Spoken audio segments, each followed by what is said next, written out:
かなり強く引き寄せてるね。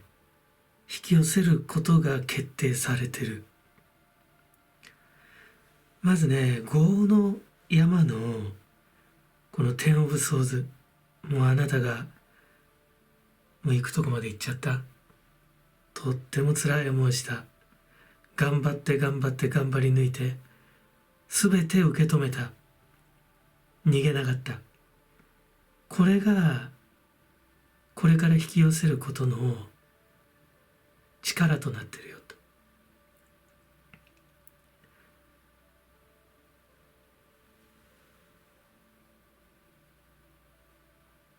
この経験からね、辛い辛い経験からあなたは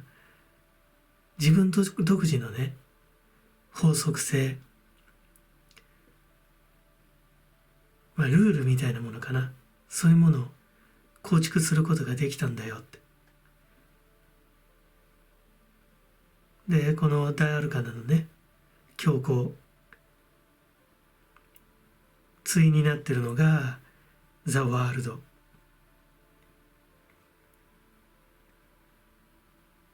いろんなものをね、引き寄せると出てるんだよ。もういっぱいね、これからいいこと来るよって。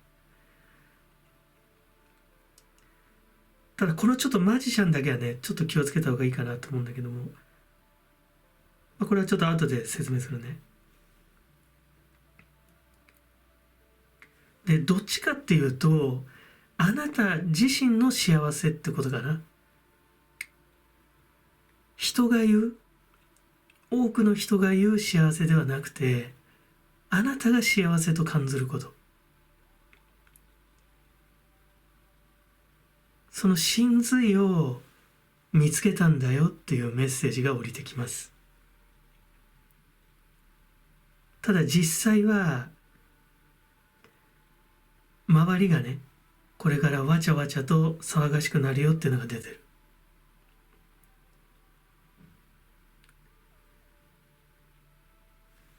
大きいトライアングル、またはこのタイのトライアングルのね、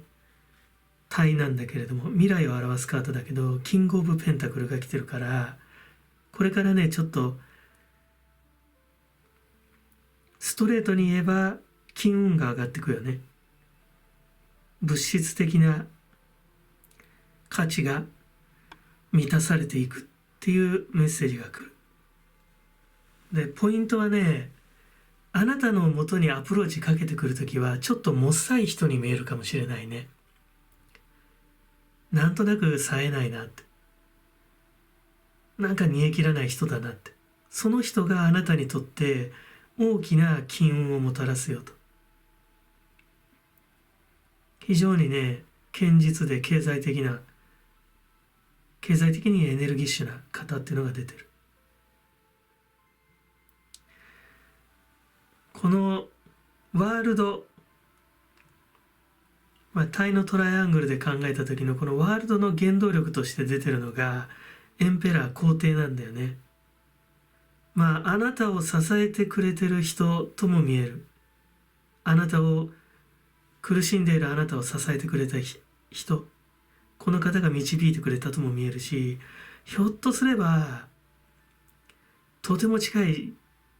親族の人、ね、お兄さんとか、もしくは父親とかね、非常に権威的な人があなたに、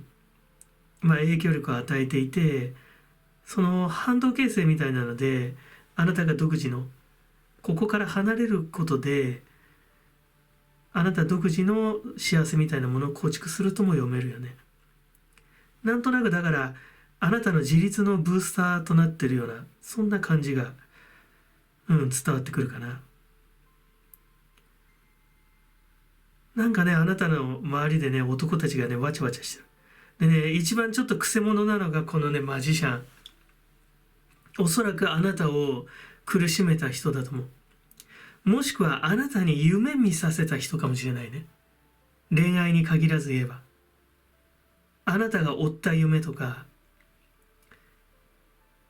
信じてしまった何かビジョンとかね、妄想とか、なんかそういうものでもいいかもしれない。ストレートに来るのはなんかやっぱり異性、恋人であるっていうメッセージが来る。とても日韓的だね。で、この方がね、今あなたがね、これから引き寄せんとしてることで、今決定してることに関して一丁噛みしてくるよというメッセージかな。この方が言うにはね、お前を成長させたのは俺だと。お前を苦しめたのも俺だけれども、ね、その苦しみで連磨されながらね、お前は成長したじゃないかと。それは俺のおかげじゃないかと。今お前が到達したね、このお前の本当の幸せっていうのは俺なくして気づくことはできなかったんだぞと。この現世でね、俺とお前は落ち合う定めだったんだよと。運命じゃなくて宿命だったんだよと。そんなね、厚かましいメッセージをね、送ってくるんだよね。腹立つでしょう。腹立つよね。何一丁噛みしてきてんのって。だけど結構ね、この方のメッセージが強くくるよ。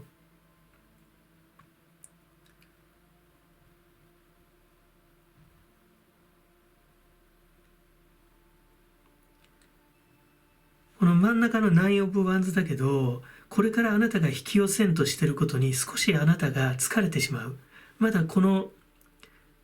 痛手の、癒え切ってるとは思うんだよ。癒え切ってる。これを克服したとは思うんだけど、まだフラッシュバックのようにね、戻ってきてしまって、あなたのメンタルを、苦しめる。痛めつけるっていうのが出てる。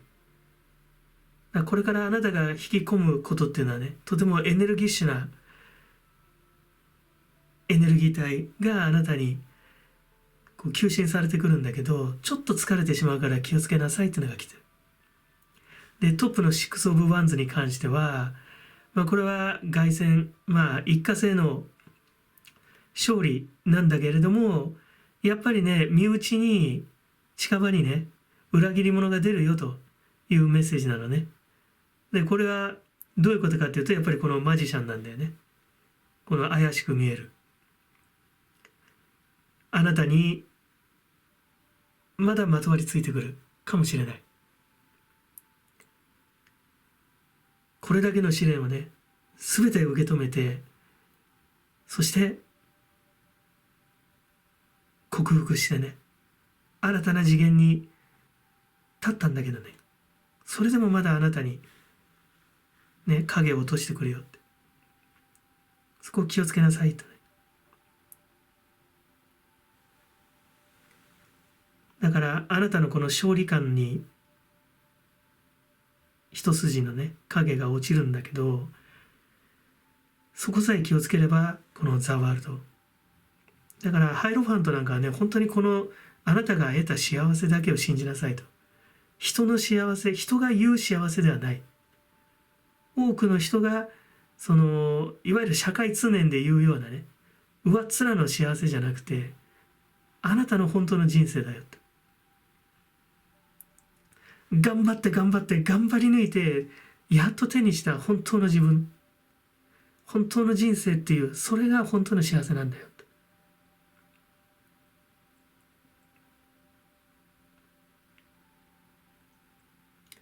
いわばね、あなた自身がね、ハイロファントになれるんだよ。この教皇に。自分の経験から得たそのメソッド、パーって光ってるんだけど、むしろ自分がなんか周りにその情報を発信していく。周りに自分が得た知識、経験から得た知恵をね、周りに分け与えていくんだよっていうぐらいの、なんかそれぐらいのね、強い力が。あのね。だからちょっとこの真ん中の9オブワンズが少し疲れてしまってるのかもしれないね。ただやっぱすごいいいスプレッドじゃないかな。今現時点でだから決定されてる引き寄せることっていうのはね、とても楽しみだね。だから今まで苦労した分ね、もうね、ぜひ、ワクワクしながら、楽しみながらね、自分の実直な人生っていうのはね、歩まれるといいと思うね。この方がちょっと怪しく光るけど怪しい感じをね、こう醸し出してはいるけれども、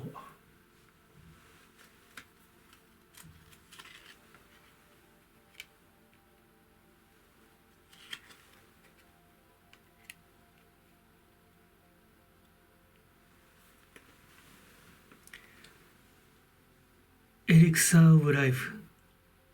エリクサー不老不死の妙薬だよね。錬金術の知恵とか、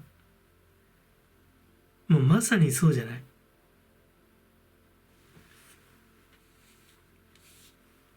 とてもね、辛かったと思うんだけど、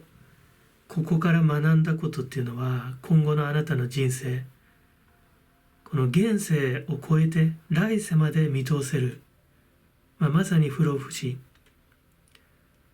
この魂の受け皿であるボディだけじゃなくてね、私たち人間の正体である霊体としての自分の道筋みたいなもの、現世を超えて来世までこう見通すことができる。そうすることであなたは不老不死のね、妙薬っていうよりはその真理だよね。そういうものを得ることができるよって。だからそれこそがまさに自分の幸せじゃない。自分が自分の人生を歩む今世の課題にね向かってコツコツと自分の人生を歩くってことだと思うんだよね。本当に自分の人生に自分の足で降り立つと、その地面からね、永遠性っていうのかな、永遠に続くんだっていうような、現世一代で考えればそれは錯覚と嘲笑されてしまうだろうけれどもね、名五体のその三世の巡り、輪廻転生を考えると真理なんだよね。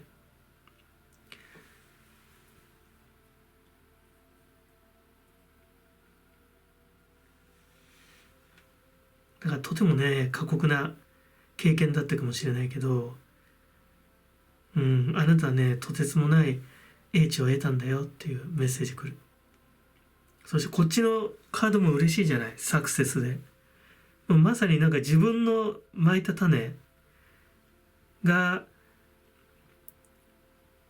サクセスの星のもとにこう芽吹いてこれから育っていくよと。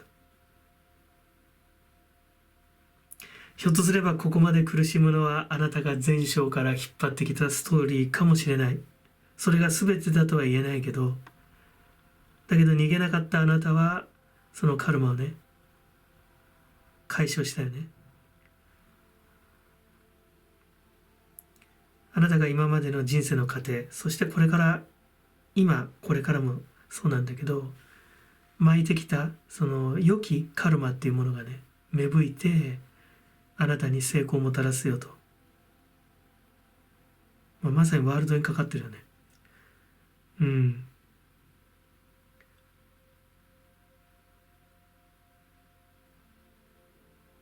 すごいじゃん、このシックス・オブ・ワンズからの。だから唯一そうだな、このシックス・オブ・ワンズの、疑惑だよね。裏切り者、謀反者が出るよというこのマジシャンだけども、それだけ気をつければ、あなたちょっとガクッと足を落としてしまって、これちなみに9だからね、9のワンズだから、結構激しくなんかフラッシュバックするかもしれない。メンタル的には。手負いの状態になるかもしれないけど、ただ機運の流れ自体はとても良い方向へ向かっていくっていうのが、見えるね。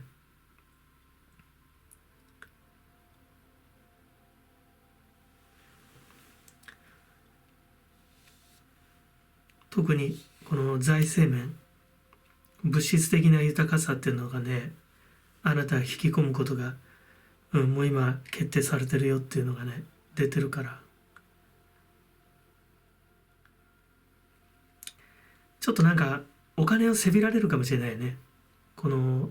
なんとなくこうお父さんみたいな感じ、親族の、あなたに対して優位の立場に立ってる人間があなたにお金を催促するとか、この方だよね。ちょっと不敵なマジシャンの方があなたに一丁紙二丁紙してくるかもしれない。それがちょっと憂鬱の種になるかもしれないけど、あなたがこれから呼び込む運気っていうのはね、とても強いものがあります。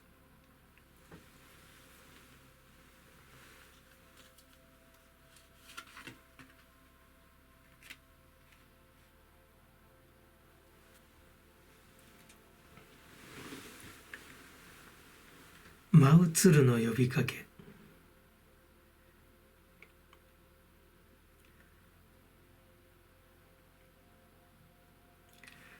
楽器を奏でてるんだよね。次の湿地帯へ向かいなさいかな。鶴のように川から川へ、湿地帯から湿地帯へ。あなたのその辛い思い出っていうのがね、あると思うんだけど、その辛い思い出の中から紡ぎ出されてきた新たな機運の芽生え、そのメロディーを、信じてね、そのメロディーに乗って流れていきなさいかな。飛んでいきなさい。で、移動のメッセージを感じるね。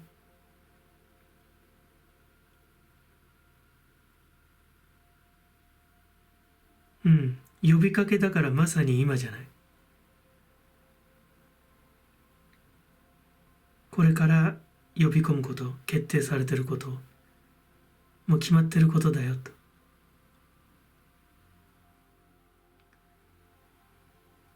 もうその過去にね、その辛い経験、この辛い経験という沼地に足を取られる必要はないよと。自分が行きたいと思うね、美しい川辺やさ、その湿地帯や好きなとこ行きなさいよと、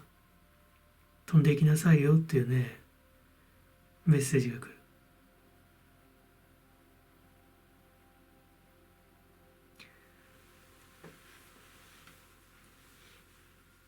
テン・オブ・ソーズで完結してることだけれども、やっぱりトップにシックス・オブ・ワンズがあるから、やっぱまだ何か心にね、刺す影があるんだよ。だからこそね、この鶴の女神はさ、あなたに呼びかけてんだね。沼地で足を取られてるあなたに、さあ行きましょうと。あなたの好きなところ飛び立っていいんですよと。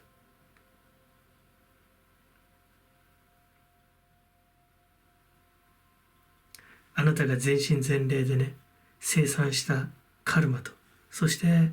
あなたがそんな中でもね、頑張って巻いてきた良きカルマの種、今度はこれが芽吹く段階に来ています。もうぜひね、その自分のね、望む場所にね、移動してほしい。もうとてもね、良い機運、それが決定されてる。あなたが今呼び込もうとしています。いいですね。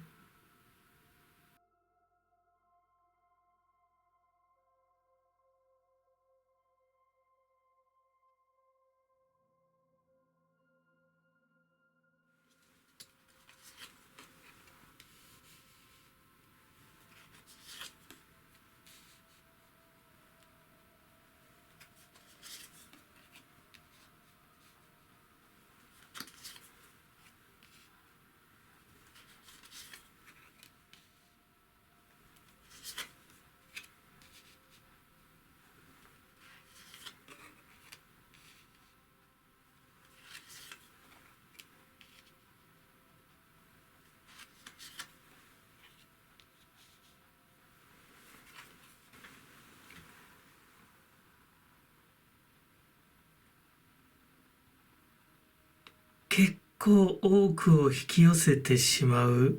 ていうのが出てるね。まずはね、この業の山の業なんだけれども、あなたが一大決断したことが実るっていうのが、まずあなたが引き寄せることかな。ひょっとすればお子さんかもしれないし、もしくは育てていたこと、あなたが一から手塩にかけて育てたことがエース・オブ・ペンタクルス、大きく芽吹くよというメッセージが来ます。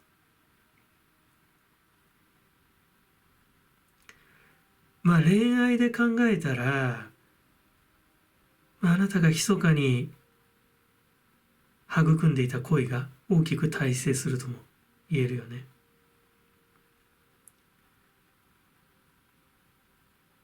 ペンタクルだけに少し物質的な価値が強くなる、恋っていうことになっちゃうけれども、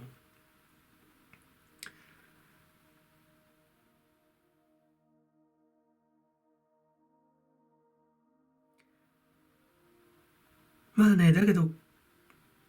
一番やっぱり降りてくるのは、やっぱりあなたが過去に決断したことが実り、大きな財産を形成する。物質的価値をあなたが呼び寄せると。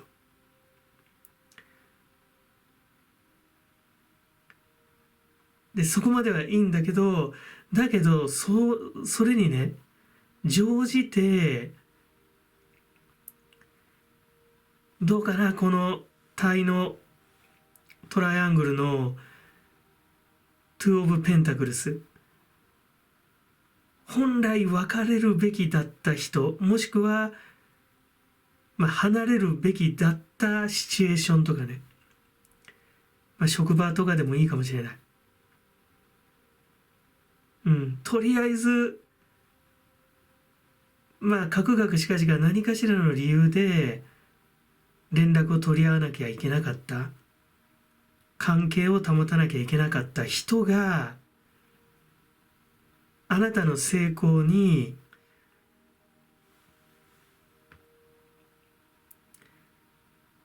嫉妬してね、欲が出て、絡んでくるかな。結構強く出てるよ。大きいトライアングルの体にはこの5オブワンズで、疑似的な闘争とかね、空虚な闘争とか空騒ぎだけど、一悶着起こるよと、喧騒の中にあなた放り込まれますよっていうのが出てる。これが二次的にあなたが引き込んでしまうこととして出てるよね。で、トップがね、キングのワンズで結構ね、嫉妬深い人だっていうのが出てるからね。で、真ん中4のペンタクルでしょう。自分の取り分は絶対に逃さないぞって。ここでは2なんだけど、真ん中では4つになってるでしょ。ペンタクルが。俺の取り分もっとよこせよって。そんなメッセージ降りてくるね。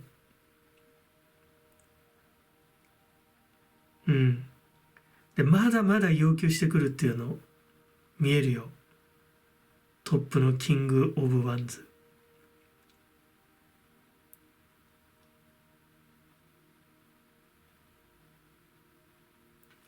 で、気になるのがこのね、キング・オブ・カップスなんだけど、例えばね、ひょっとすればあなたの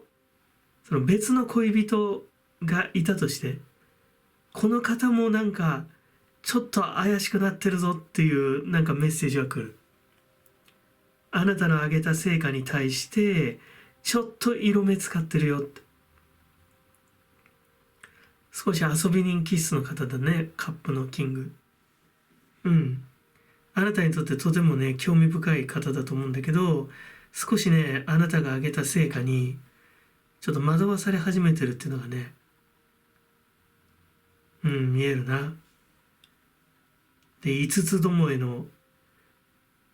三つどもえなんていうけどさ、五つどもえのなんかこの、渦中に落ちていく。そんな、構図が見えるね。で、このスプレッドの中にあなたがあんまり見えないから、言うならこの決断だけなんだよね。決断であなたが上げた成果、それがこう二次的にこう周りの搾取する者たちをこう引き込んでしまうよっていうのが出てる。だからあなた自身がこのペンタクルかもしれないよね。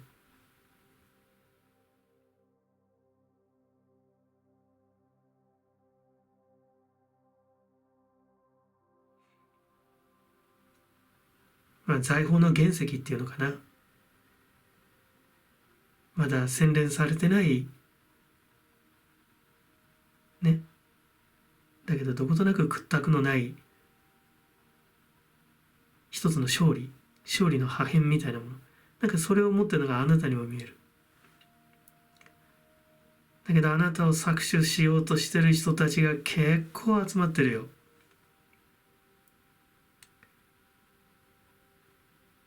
決定してる、引き込むことを決定してるっていうのはここまでと言いたいね。あなたの過去にした決断っていうのが実を結ぶってこと。ただそっからちょっと面倒くさくなるから、そこは気をつけた方がいいかもしれない。このキングのカップが吉と出るか凶と出るかで、あなたの方になびいてくれればいいんだけどね。あなたのことをしっかりサポートして。なんかちょっとなんかね、危ないよっていうね、メッセージが降りてくるな。あなたがちょっとエナジーヴァンパイアにやられやすい体質かもしれないね。利用されちゃうタイプかもしれない。話すもんかって言ってるもん、キングオブワンズは。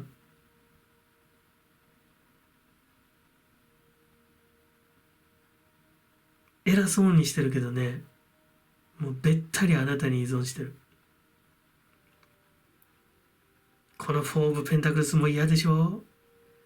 俺の取り分は2つじゃないぞと、4つよこせと言ってるよ。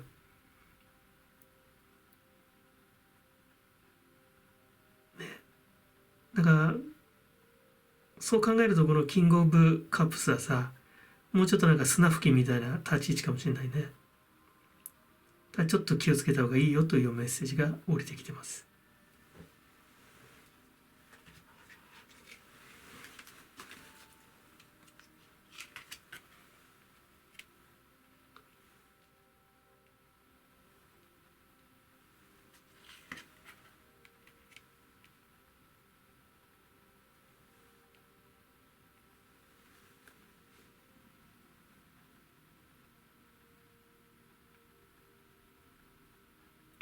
このね、グッドラックに関しては、やっぱりね、あなたの取った行動、決断っていうのが、吉祥を呼ぶよと。吉と出るよっていうメッセージだね。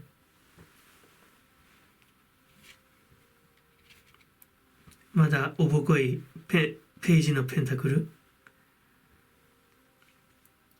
ひょっとすればお子さんかもしれないよね。あなたのお子さんが大成するとか、そういう読み方もできるかもしれない。あなたのお子さんが成長して、あなたに、利益をもたらしてくれる。そうとも読めるかもしれないね。とてもその、ラッキーチャームなさ、ラッキーエンジェルな存在だよっていう、良きメッセージが来る。で、とても大きくなるっていうのが出てるからね、エース・オブ・ペンタクルス。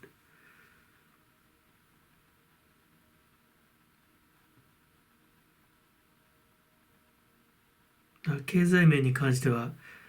これからやっぱり引き込む力が強いんじゃないかな。ただ、同時に招かれざる客たちもグロース・オブ・エナジーでムクムクね、やっぱりこの2オブ・ペンタクルズに引っかかってんだけども、この方のやっぱりなんつうかな、もうなんかのび太のものは俺のもの、俺のものは俺のもの、なんかこうジャイアンキッスみたいなのがどんどんこうグロースこう成長しちゃうっていうかね、これからまだまだ羽化してくるよと。真ん中は4オブペンタクルズでね、一応4つだけれども、4つじゃ済まないよってメッセージくるよ。もう際限なくあなたからね、難癖つけて搾取する。まあお金に限らないと思うけどね。だからまあ物質的な価値だよね。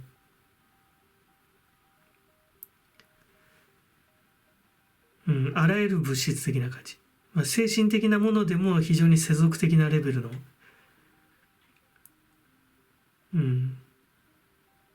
エネジーとしてあなたが奪われちゃうよっていう、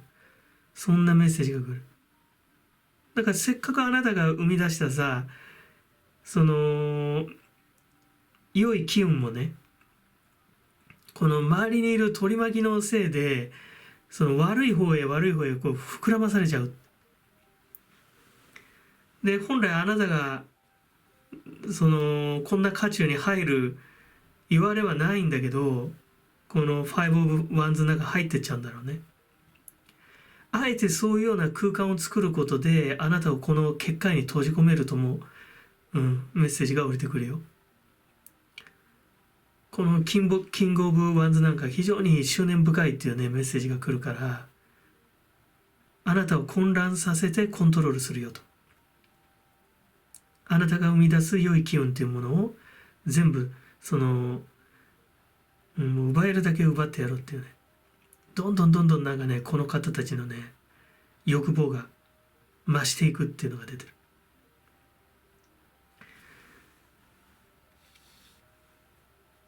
このキングのカップがあなたに味方してくれるといいんだけどね。あなたに例えばね、今密かにこう恋を育んでるこの方たちとはその別のところにあなたを愛してくれる人がいたとして、この方が結構キーパーソンかもしれないね、この状況を打破するのに。この方もちょっとなんか色目使ってるよっていうねメッセージは若干来るんだけど、ただ他の人たちと比べたらまだなんか良い波動を感じますね。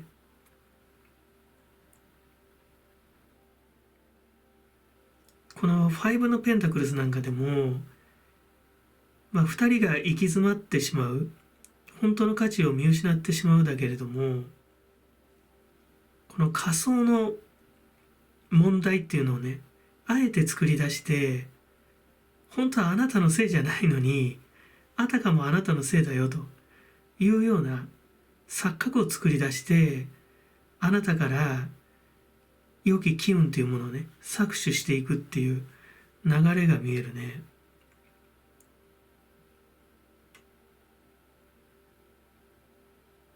あなたの持ってるその善良性みたいなものを逆手にとって、普通の人はその善良性をさ、その人の良いところとしてね感じるわけじゃない。だけどずるい人っていうのはその善良性をその弱さとね、考えるんだよね。でそこにつけ込んで、あなたにあらぬ言いがかりみたいな負担を敷くことであなたに責任感を負わせて、あなたからこう搾取していくっていうのが見えるね。本来グロース・オブ・エネジーも良いカードなんだけど、結局なんかこの2オブ・ペンタクルスにかかってるからね、なんかこう負の想念が成長しちゃうっていうメッセージに取れちゃうね。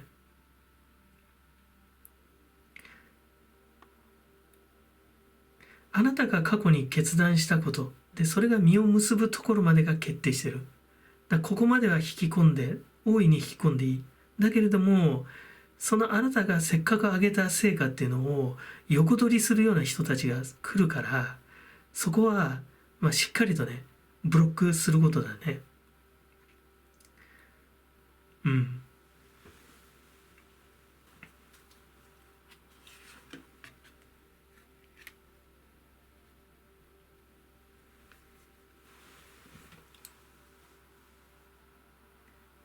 春の雪解け水のようにさ、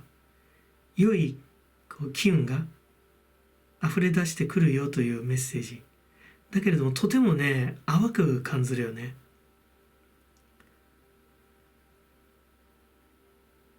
この乙女様が言うにはね、自分の影の部分に内観することで、自分の影の部分に着目することで、淡い気運がもっと強い気運になるよと。なんとなく周りの人たちに言いくるめられちゃって、あれよあれよという間に、なんか私に落ち度があるのかななんて言いくるめられちゃうのは、自分の影のパート、露骨な言い方すれば、その憎しみとかさ、憎悪とかね、もっときつい言い方になると、そういうものが人間はあって当然なんだよって、そういうのを隠してないかいって。ただ自分の潜在意識にね、そういうものを見たくないからといって、ただその蓋をしてると、それがカルマとなってやっぱりうずいちゃうんだよね。ずっと力をエネルギーを発してるから。で、ずるい人たちはそれを見抜くんだよ。こいつはその自分のその負の側面をね、コントロールできないやつだなと。上っ面だけで隠してるやつだなと。いわばその暗黒のパートというのをね、恐れてるやつだなと。じゃあそこを刺激してコントロールしてやろうと。こういう形で見抜かれちゃうんだよね。だからこのね、乙女さんね、ちょっとなんか自分の影のパートに気づいてごらんって。人間誰だって光と影の要素がある。陰と陽のね。恐れることはないんだよって。人を憎む気持ちとかさ、責める気持ちっていうのもあってしかるべきなんだよと。それにとらわれちゃうと良くないけどね。憎しみとかその人を批判する気持ちだけにとらわれちゃうと、こういう批判精神みたいなのはね、もう一番良くないよね。一番ね、宇宙とつながれなくなる要素で。その崇高な次元に行けなくなるから、一番良くないんだけど、ただ、やっぱり認識はしなきゃいけないから、全くないものとしてしまうと、それはそれでやっぱ違うからね。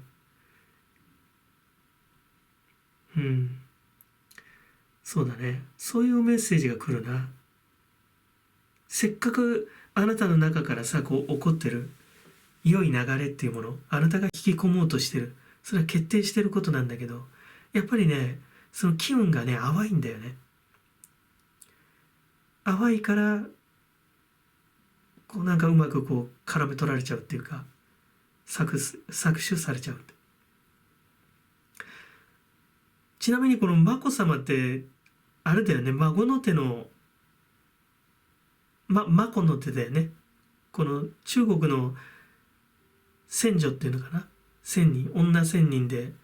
爪がとても長くて、それでその背中を描くとさ、背中じゃないかもしれないけど、とても気持ちいいということで、孫の手のさ、モチーフになってるとも確か言われてるよね。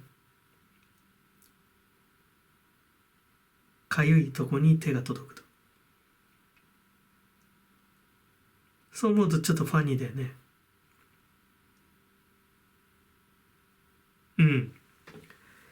そう。だからなんかね、そこを気をつけた方がいいと思う。だからあなたが、決断して育んだこと、育み始めたことは、あのー成功すると。成就すると出てる。ただ同時に、そっからそのあなたが挙げた成果を搾取しようとする人たちが周りにいっぱいいるから、そこをしっかりね、やっぱブロックすることだと思う。だからあなたがノーと言えないのは、あなたがその自分の中のそのダークサイドをね、見ないように蓋をしてしまってるから。だからなんかその人を憎むことを恐れてるというか、ね、なんていうの、その憎むことを恐れてるから、その憎しみを隠しちゃうでしょ。で、隠すと、どんどんどんどんその憎しみって大きくなってっちゃうのよ。自分の中で。存在がね。で、なおのことを隠蔽しなきゃいけない。だから、そわそわそわそわしちゃうわけだよね。で、ずるい人たちはそこを見抜くから、で、そこでその上げ足取られちゃったりするからね。だからなんかそこら辺の、なんかね、心の心理戦みたいなのがさ、こういう搾取タイプの人たちをブロックするヒントになればいいと思うんだけど。この渦中に落ちないでね、ファイブオブワンズの。こんな価値はもう空虚な、ね、闘争であってね、本来あなたがこんな闘争をやるべき人じゃないんだから、やらされてるだけ。いいですね。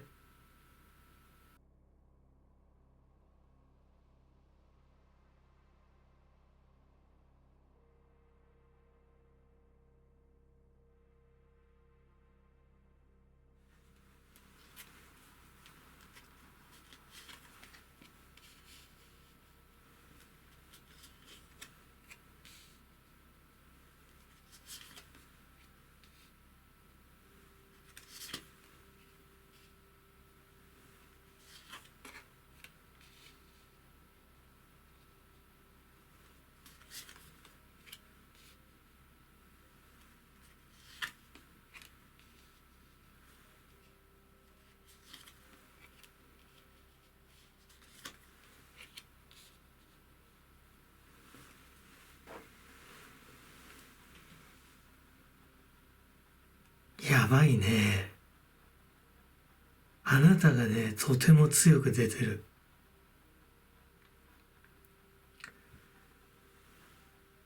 女帝、クイーンのワンド、クイーンのソード、で、ナインのペンタクルスで出てる。あなたが引き込むのはね、結構ね、あなたが望む方と一緒になったっていうのは出てるよ。で、その方と一緒になることで、あなたは、女帝のように振る舞える。とても、生き生きと自分の望む世界を構築できると。で、ただそれが、この業の山だけど、ちょっとね、独りよがりになっちゃうよっていうのが出てるよ。だから、お相手さんのことをそっちのけにして、ちょっと自分が極まりすぎるかもしれない。ただ決定してるのはこのなんか引き込むっていうのは自分の本当に、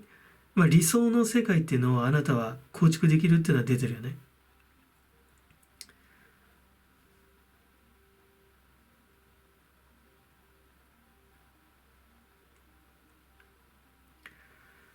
で、この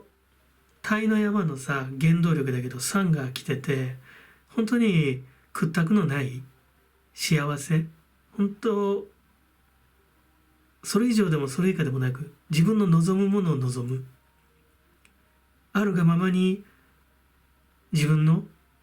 理想を、構築するっていうのかな。そういう力すごく感じるね。お相手さんがどっちかというとね、原初的っていうか、もうちょっと身軽かもしれないね。まだなんか荒削りで、あなたがむしろこの方をコーディネートして、なんか服なんかも全部あなたが選んで、こういう服着ると似合うよとか、とてもそういうことに無頓着な人で、あなたが何かプロデュースしてこの方を育てていったっていうのが見えるね。でだけれどもちょっとだからあなた自身の力がちょっと極まりすぎちゃって、このねお相手さんがね逃げてっちゃうよっていうの出てるよ。エイト・オブ・カップス、あさっての方向を向いちゃってるよ。で大きいねこのトライアングルのタイの山ではクイーンの想像なんだけど、これはねちょっと寂しい意味で言えばね、その御家さんね、夫に先立たれてしまった女性とかそういう意味があるんだけど、なんかその悲しみのエネジーっていうのはちょっと感じるんだよねっていうのもトップに来てるでしょ、このスリー・オブ・ソーズが。もう払拭できない、ね、トラウマ、流すことができないと。これはこの彼のトラウマかもしれないよ。あなた真ん中でクイーンのワンズで、燃えてるから強いんだよな本当に。でねこのお相手さんはねこのスリー・オブ・ワンズだけど、結構ねあなたの元に帰りたいと思ってんだけど、なんか帰れないんだろうね。あなたの王国になっちゃってるから。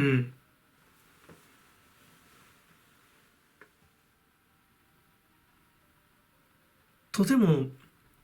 合う二人だと感じる。なんかこの原動力二つが、なんか宇宙的な力、宇宙の法則のもとに動いてるよっていう、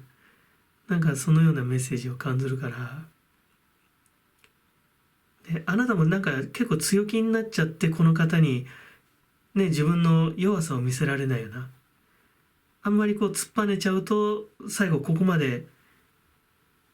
この状況まで引き込んじゃうよっていうところかな。クイーン・オブ・ソーズで気丈に振る舞ったとしても、やっぱり内心このお相手さんのことが恋しい。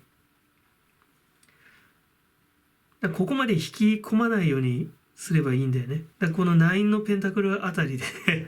ちょっと、このお相手さんのことを少しなんか、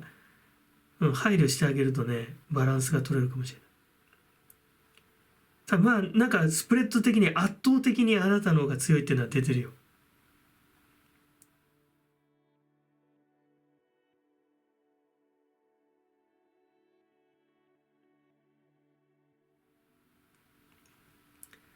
まあお相手さんもねマジシャンとして出てるから、それは裏で何やってるか分かんないよ。あなたのそのご加護のもとでね、なんというかな、体裁としてはカカア殿下をその気取ってはいるんだけど、その隙に例えばね浮気してるとか、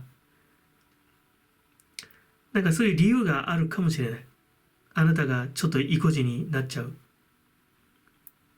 この二人の関係性であなたが非常にその正当化される、過度に正当化されてしまう、その理由を持ってるかもしれないよね。あなたにちょっと甘えちゃって、ある程度のおいたは許してもらえるだろうっていうところで。だからずっとあなたのやっぱり立ち位置的にあなたのずっと下にいるのがちょっと辛いのかもしれないね。なんか寂しそうだもんね、二つともね。こっちはあさっての方向見てるし、こっちはなんかちょっと戻りてえなみたいなあなたのとこに戻りたいけど戻れないなみたいな、なんかそんな風に見えるよ。あなたの世界っていうのは順風満帆に進んでいくんだろうなって。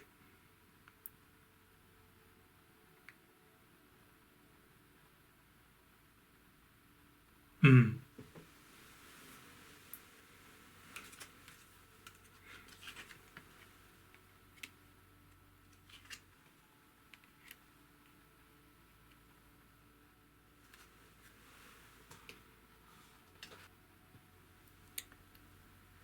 このトライアングルで見るとどうなのかな、決定されてることって、このやっぱりこの関係性のカルマをキャストアウェイネガティビティとなんか払拭することなのかもしれないよね。このマインドフルネスなんかは、あなたがやっぱり自分の望むもの、あなたの理想を追っているっていうなんかメッセージに感じるよね。カマキリの絵が出てるけど、今この瞬間を捉える、今この瞬間だけを捉えて、自分の糧とする、そのことだけに集中できてるよと。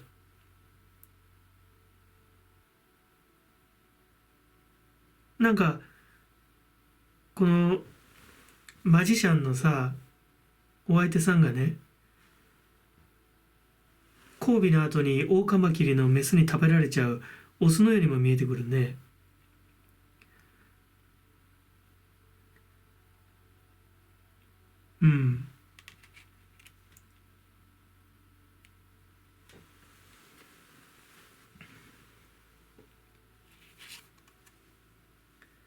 これは8のカップス、あなたの元から離れようとしているこのお相手さんにかかってんだよね。キャストアウェイネガティビティと、この方の因縁みたいなものをもう本当にもうクリアにする、今世で生産するっていうような、しつこく蛇が巻きついてるけどさ、いろんな理由があるんだろうけど、この3本刺さってるスリー・オブ・ソーズの1本は互いの前章、そしてさらにその前の章からかもしれない。20、30に絡んでるその互いのそのストーリーみたいなもの、もうそれをなんか捨ててしまうっていうなんかメッセージに来るな。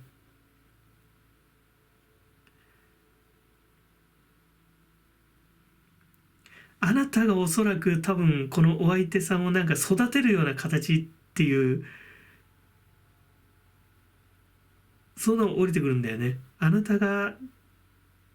なんかいろいろ世話してあげて、この方を育ててあげた。今世ではこういう交わり方だったけど、前章からやっぱり引っ張ってきてんだろうね。結構だからこの方もなんか浮気とかしたかもしれない。いろいろなんかこそこそやったかもしれない。だからドロドロの関係性なんだけど、なかなか離れられないような。決して今の状況がいいとは言えないんだけど、なんとなく、また元の鞘に戻ってしまうような、そういう関係性かもしれないよね。だからうちなんかはあなたの名義のうちかもしれないね。そこにお相手さんが転がり込んできてて、圧倒的にあなたの方が強いって出てるから。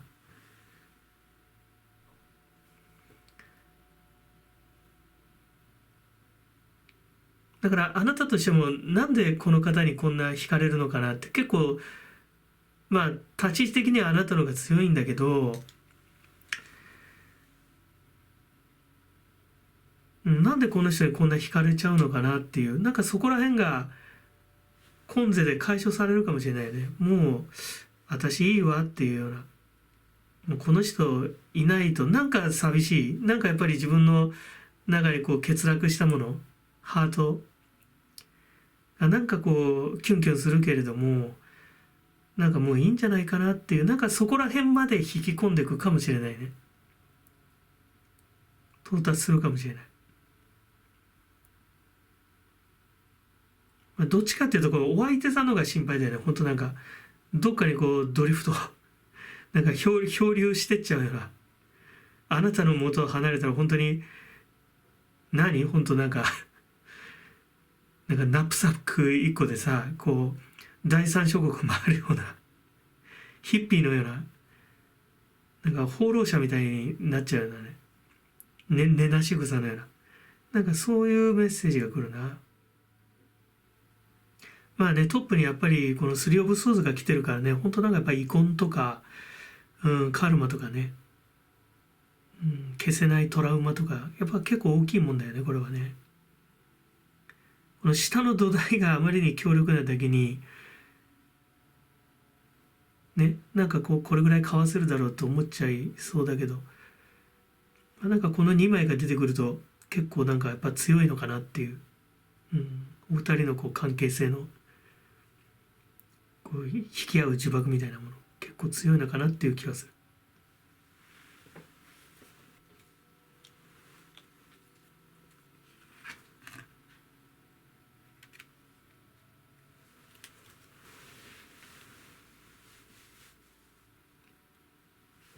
私が喋ったこととちょっと違うのが出てきちゃったね。翡翠寺への入室。まあ和解だね。和解しなさい。仲違いしていることを、まあ融和させて、一つ落とし込みなさいと。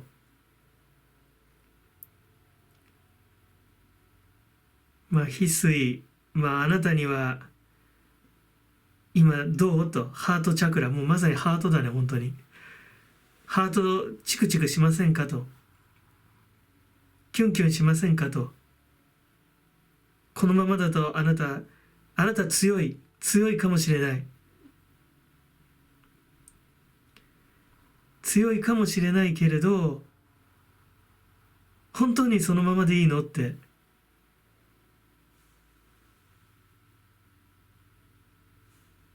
菩薩様言ってるね。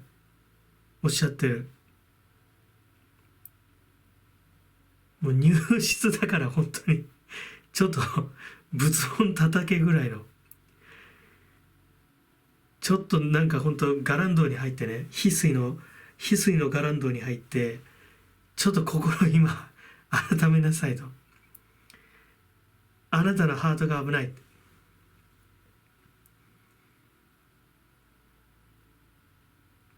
あなたの意識の上では、本当にこの関係性、もうキャスターウェイ、もうほっぽり出せるんだと思う。だけどもそれが後々結構引くんだろうね。それだから、やっぱりね、大切にしなさいって、今そのあなたのなんか、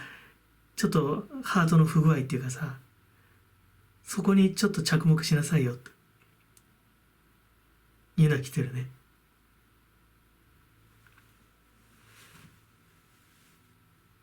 まあ、このお相手さんもあなたに甘えてさ、あなたのご加護のもとで、なんかまあ不義理なね立ち回りを見せたんでしょう、おそらく。それは前世もそうだったんじゃない、多分。で今世もまた混戦してるぞ。だから許せないわっていうなんかね気持ちがあるかもしれない。もう顔つき合わせてられるかっていうのはね。だけどこのやっぱりね陰性のナイフがさ、なんか3本も刺さってるんですよ、くさびのように。そうだな。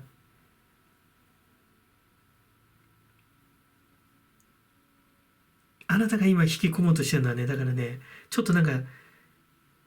勢い余って自分がちょっと寂しくなるような展開も引き込もうとしてるから、いいんだよ。一旦は自分がね、この方追っ払って、安泰できる。自分のその楽園、自分だけの楽園っていうのは得られるんだけど、ただ、それだけで満足していいのかいと菩薩様は言ってるから、あなたはひょっとしたらそれでいいわと思うかもしれない。もうこんな人と一緒にやってられないってことで、もう自分でいいと思ってるかもしれないけれども、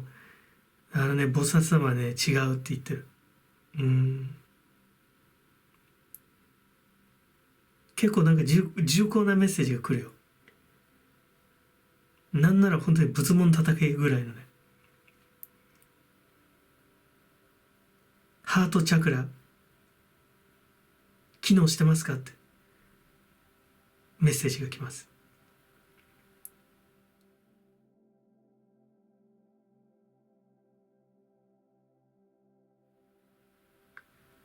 この悪縁を断ち切る力があなたにはあると。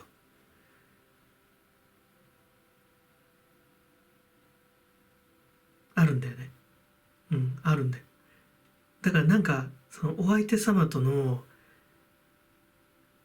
この馴れ初め、この現世一代に限らない馴れ初めっていうのを少しなんか思いを巡らす時間があると意識変わってくるんじゃないかな。そのためのなんか時間を取りなさいって。だからちょっとなんか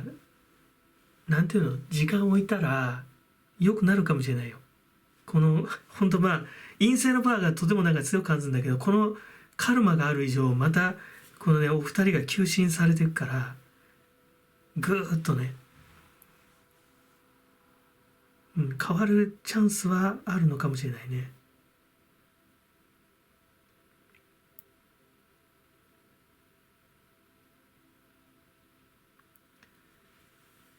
今世逃したら来世はないよって、そんなメッセージが聞こえます。いいですか？